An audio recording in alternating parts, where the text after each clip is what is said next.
Happy Friday, everybody. James Hancock here. I'm back to review the new thriller Locked, directed by David Yarovesky and starring Bill Skarsgård and Anthony Hopkins. And until this morning, I didn't know this, but it's actually a remake of an Argentinian 2019 film called 4x4. So even though I hadn't planned on it, I ended up spending a large part of my day watching a fucking double feature of people locked in a car being tormented by somebody on the outside. But the official premise for the remake is a thief breaking into a luxury SUV realizes that he has slipped into a sophisticated game of psychological horror. And that description kind of scratches the surface, but at the root of this story is the fact that both men feel very justified. In the context of the American remake, Bill Skarsgård's character, he's desperate for money because he's kind of a deadbeat dad. He's behind on alimony. He needs to get his van out of some repair shop in order to be able to spend more time with his daughter. Whereas Anthony Hopkins' character, he feels like he's been on the receiving end of way too much violent crime and that his car keeps getting broken into and his family keeps getting attacked. And so he's designed this trap to get a little payback. So it becomes kind of a contest of wills to see who feels like more of a victim, who feels more morally justified, etc. and so forth. And both movies are fairly short. The original film 4x4 is only 90 minutes and the remake is 95 minutes. But I would say they're more or less the same for like the first hour. There are a few key differences, which I'll get to in a bit. But then in the final third, the final act of the film, Locked definitely goes a more Hollywood route, a more kind of effects-driven route, a more action-driven route. Whereas 4x4 remains more or less kind of a psychological contest of wills.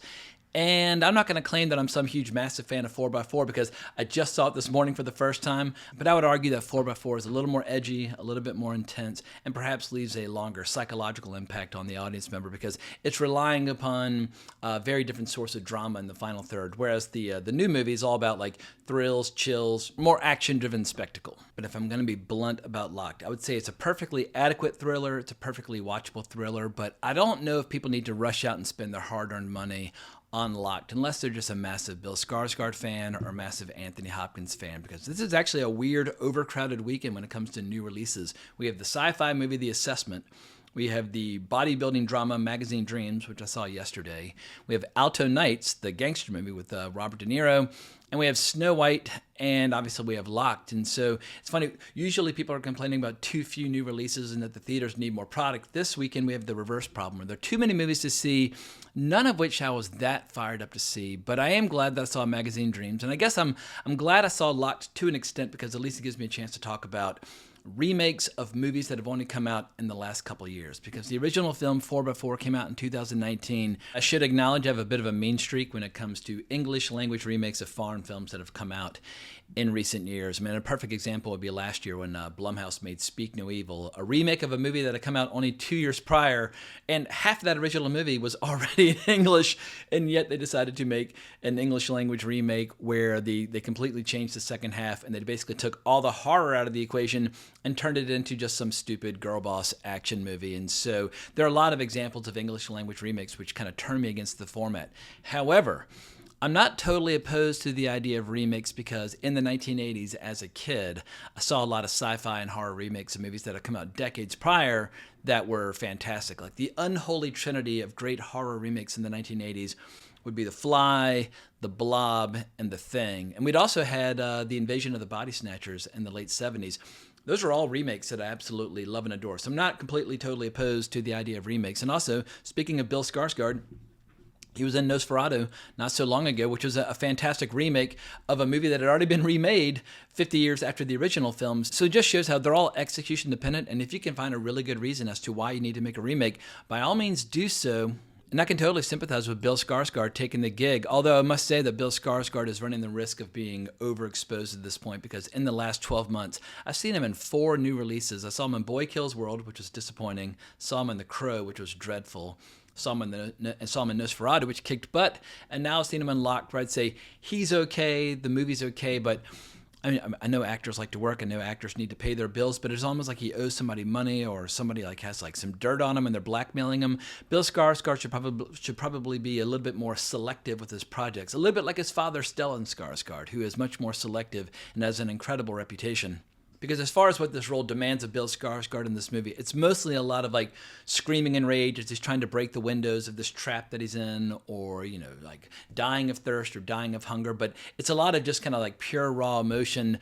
but not a lot of great drama, not a lot of great dialogue. He has the occasional interesting exchange with Anthony Hopkins, but Anthony Hopkins, bless his heart, but he's about 150,000 years old at this point, and he seems semi-conscious throughout. But I wonder why Anthony Hopkins felt compelled to make this movie. I mean, everybody likes money, but at this point, Anthony Hopkins, I'm sure he's earned plenty. And I should also admit that I met Anthony Hopkins 25 years ago when I got to drive him to set for like 30 seconds on the set of Hannibal, but for whatever reason his driver wasn't available. So I got to meet him very briefly. Very kind, very gentlemanly, introduced himself as Tony, but lifelong fan of Anthony Hopkins, going back to stuff like Magic in the 1970s. But when it comes to being calm, cool, collected, and merciless and bloodthirsty, there are a few actors that can surpass Anthony Hopkins on that front, obviously winning a well-deserved Oscar for Silence of the Lambs back in the early 90s. But if I were to criticize this movie or try to assess its strengths and weaknesses, it all boils down to the fact that director David Yarovesky, he's a bit of, I wouldn't say a layman's director, that's maybe a little bit unfair, but I've seen a couple of his movies at this point, and I find all of them to be engaging but unremarkable. And if you're unfamiliar with his work, the two movies by him that I've seen, I saw Brightburn in 2019, kind of the what if Superman were an evil little boy scenario. And I saw The Hive back in 2014, which I barely remember. Sci-fi horror movie. I saw it in the theater. I remember the poster. But if you're going to put a gun to my head and say, explain one scene from The Hive, I'd be like, I don't know. I might have to watch the trailer again to remember some of those details. Brightburn was a little bit more memorable. And maybe Brightburn is a superior movie to Locked, because Locked, it's a gimmick movie, and the gimmick starts to wear thin pretty quickly. Although for the first 20, 30 minutes, it's kind of interesting seeing what lengths will he go to try to break his way out of this car. But I think the main reason I'm a little bit cool on Locked is that obviously I'd already seen the exact same story right before going to see Locked in the theater. But the original film 4x4, just a little bit more grounded in reality and has a few more visceral details that just make it a little bit more kind of provocative and shocking. Like in the original movie from Argentina, he's sitting there in the car, and he's always screaming for people's attention. Nobody can hear, and as you see in the trailer, people doing their lipstick in the glass and that sort of thing. But in the original movie, at one point, two people are screwing right up against the glass, boobs against the glass, etc., and he's banging, trying to get their attention. It's a totally outrageous scene, but that's much more exciting than just watching what is allowed by a typical Hollywood movie. Because it's a Hollywood movie, of course, they have to tack on an additional prologue where they set him up as a much more sympathetic figure, where they show him running around town, trying to make money in whatever way that he can so that he can be a more reliable dad, pick up his daughter at school more frequently, pay more of his alimony, etc. and so forth. And also because it's a Hollywood movie, they have to set up the little girl as one of those precocious little 6-year-olds that talks like an adult but is not an adult, who's constantly lecturing and talking down to her father. This is a trend that I've noticed in a ton of Hollywood movies over the last 5 or 10 years. Little girls constantly talking down to their fathers as if they're the little brother that they get to pick on. It is annoying as hell, and there's a scene in this movie, and this is a mild spoiler, but there's a scene in this movie where Anthony Hopkins takes over the car and starts chasing down the little girl while she's on her scooter. And I was like, you know what?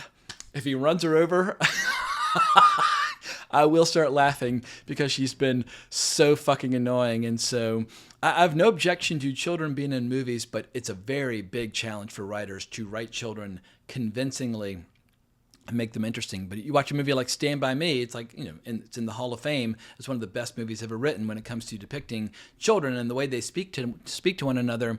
I think a lot of Hollywood writers just assume that because they're a child, somehow they're like this magical, mystical being that's filled with all sorts of wisdom as well as really annoying, bratty qualities. And they all kind of act the same and talk the same. In any case, if you want to ruin your movie quickly, put an annoying kid in it. But there are a bunch of other little subtle distinctions that just make the original film 4x4 just a little bit more interesting. I'm not going to claim that 4x4 is some masterpiece, but it was at least engaging. The movie just opens up right with the thief breaking into the car. No preamble, no prologue, no intro. It's just down and dirty. Let's get right to business. He breaks into the car. One of the first things he does, he just pisses all over the back seat just to kind of show his contempt for whoever he is stealing the car from. And while it might be a little gross, I think it establishes a much more interesting tone than the remake, where it just feels a little bit too cleaned up and oversimplified but I think perhaps the original movie 4x4 does a slightly better job of showing how the owner of the car, like explaining why he's so frustrated by what he perceives as the advanced state of decay of society all around him. And the original movie is set in Buenos Aires, but just little details like at one point he goes on this rant about how there are 1,000 dogs that live on his block. All those dogs take 2 dumps a day, meaning that he has to dodge 2,000 dumps on the street every day. And so it's just one of many things that is frustrating him and why he's turned his car into this elaborate trap. Also, the Hollywood movie, the recent movie from 2025, they Hollywooded up just a little bit too much, where the owner of the car almost becomes like a Bond villain, because he's got total control over the car. He's got like electric shocks and everything. He's a little bit too omniscient and omnipotent and all powerful when it comes to all the various things that the car can do to the person trapped within. Whereas in the original movie, he's got some control over like the heat or the air conditioning and the locks and that sort of thing. And obviously it's a bulletproof car that you can't get out of and that no sound can escape.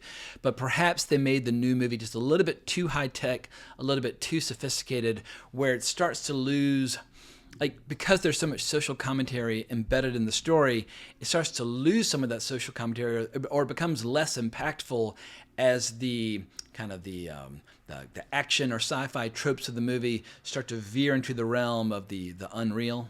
But I should give credit where credit is due. The original film 4x4 was directed by Mariano Cohn, and I should probably hunt down more of his movies. I should also add that Locked was produced by Sam Raimi. I don't know if Sam Raimi is basically just in the business of scouting out and looking for cool genre films that are made around the world that can be remade in America, but let's talk a little bit about remakes and when they're necessary, when they're not. And I guess the easiest way to go about it is when they're great, obviously they feel necessary, but more often than not, they always feel a little bit defanged, declawed, and that annoys me, because if you're not going to adapt what made the original film interesting in the first place, why do the adaptation? And Speak No Evil last year was a much more glaring example of that, but it just absolutely drives me fucking crazy.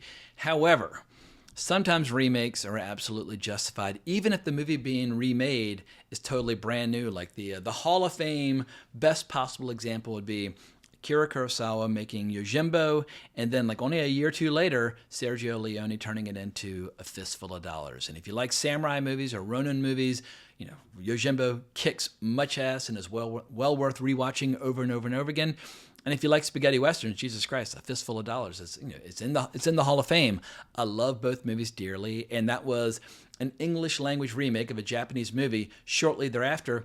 And at the time, Akira Kurosawa joked that after he sued Leone, he made more money off of suing Leone than he did off any of his Japanese movies. So he was probably extending an open invitation for more people to steal his ideas.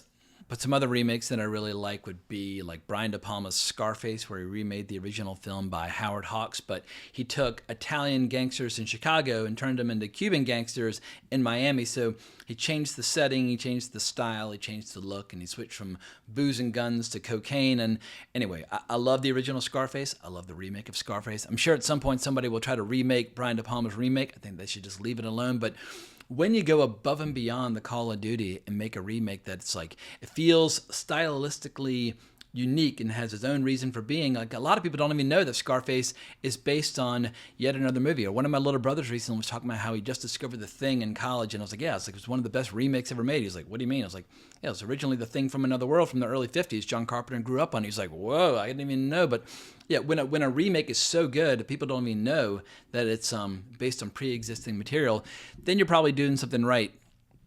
Or one of the best remakes ever made by far is His Girl Friday, where there was a play called The Front Page, which was turned into a movie, The Front Page, in the early 30s, which was good. And then they gender swapped one of the characters and made some slight variations on the story and turned it into His Girl Friday. And at this point, more people have seen His Girl Friday than have seen the play or the movie adaptation of The Front Page. So that's yet another example. Or Cat People by Paul Schrader, the original horror film from the 1940s, is amazing. It's incredible. But then Paul Schrader stepped in and just made the exact same story all over again, but took all the subtle sexuality that was below the surface in the original film, because it was made in the 1940s by Jacques Tourneur, and then he just made all the subtle ingredients much more explicit with the lovely Natasha Kinski. So yeah, I love the original Cat People, and I really love the remake of Cat People. And there are also those remakes where it's debatable if they're a remake of the original movie or if they're a fresh adaptation of the original source material, like True Grit. It was made into a John Wayne movie in the 1960s. It was made into a Jeff Bridges movie by the Coen brothers around like 2010 or 11. But the Coen brothers were doing a fresh adaptation of the book as opposed to remaking the John Wayne film. Or Sorcerer by William Friedkin. It had already been made into The Wages of Fear by Henry George Clouzot in the 1950s. I don't know if Friedkin felt like he was doing more of a remake of the movie as opposed to a fresh adaptation, but Sorcerer kicks ass and The Wages of Fear kicks ass. But I just did a Google search on the worst or least necessary English language remakes of non-English movies. And here are a few examples of from the Hall of Shame. And I'm just going to do a quick scan, but we have Spike Lee's Old Boy, based on the original film by Park Chan-wook. That movie didn't need to get made. Or the remake of Ghost in the Shell, starring Scarlett Johansson. The original anime is one of the all-time great animated movies made in any country in any era. They should have never gone near it, but they did. And then we had the weird case of Funny Games where Michael Haneke, or Hanukkah, I'm never quite sure how he pronounces his name, but he was remaking his own movie, which he'd only made like 10 years prior. I think both movies actually are worth watching, but it's weird seeing a really hardcore, like, provocateur remaking his own movie, which was already pretty disturbing to begin with. Just scrolling down a little bit. Oh, somebody remade Martyrs? How dare they? I didn't even know somebody remade Martyrs, but the original film from 2008 is petrifying, one of the most disturbing horror films ever made. The fact that somebody tried to remake it, anyway, I'm sight unseen. I'm just going to assume that it's pure ass. Oh dear, yeah, here's one of the most dreadful examples, but The Wicker Man. Obviously, the original Wicker Man from the early 1970s was already English language, but it was technically a foreign film, at least as far as Americans are concerned. But yeah, the original The Wicker Man is one of the all-time great kind of cult classic folk horror movies. And I guess I'm thankful that it got remade because Nicolas Cage, his performance is just so completely outrageous that it makes The Wicker Man worth seeing. But what is that? What is that? What is it? Oh, no, not the beast! Not the beast! Ah! Oh, my eyes! My eyes! Ah! Ah! But I guess the fact that I'm finding it much more interesting to talk about remakes in general as opposed to Locked itself tells you all you need to know. It's totally fine. It's totally watchable. Totally unremarkable. Not a bad movie, not a good movie. It's just one of those movies where if you're doing your laundry or checking your email or, washing dishes, you could have it playing in the background and it might occasionally distract you. That new phrase like second screen viewing or third screen viewing. It's going to be one of those movies that people have as their second screen or their third screen. But when I'm watching movies, I want movies that command my full attention, where the lights go down, the phone goes away, I'm not thinking about anything else. I'm totally focused and dialed in on the movie. And if I'm not totally focused and dialed in on the movie, I'm listening to a podcast or watching YouTube or whatever. But for me, I like movies that are arresting and memorable and that you can't shake. And it's always totally bewildering to me when a good foreign film will come out in America and actually make an impression and find an audience. And the first thing people start talking about is not how do we increase the visibility or the audience for this movie, but how can we remake it and make it lamer? Like when the German film Toni Erdmann came out in 2016 or 17, immediately Will Ferrell wanted to do an English language remake. Or when fucking Parasite came out in 2019, people immediately started talking about doing an English language remake or turning into a show. It's like, it's new. It's brand new. Just watch the original and just enjoy it, and then go off and make a new show or a new movie that is loosely inspired by these things that you love so dearly. But yeah, I don't get it. Obviously, there's a market for English language remakes because they keep making them, and clearly somebody keeps watching them. I mean, here I am. I saw Locked. I'm part of the problem.